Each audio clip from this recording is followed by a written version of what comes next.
BetMGM, how to verify my PayPal payment method. So if you want to verify your PayPal payment method on BetMGM, here if we go to the official section, first we have to download our particular document from PayPal.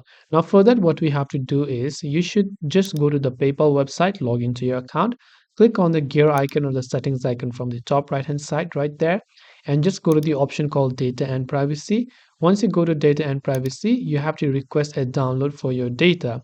So you will actually get a request under your email right here. So you can click on download your data and you will get an email, and you just want to include everything. You have to select the file type as PDF, click on submit a request, and once you receive and download the document will look somehow like this, as you can see, right?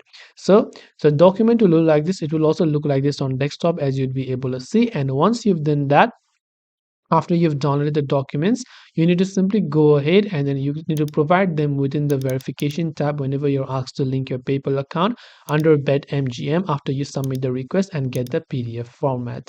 So you'll be able to verify your PayPal payment method on BetMGM. I hope the video helped you. If you have got any further questions, feel free to also leave them down in the comments below. Thanks for watching till the end and see you soon in the next video.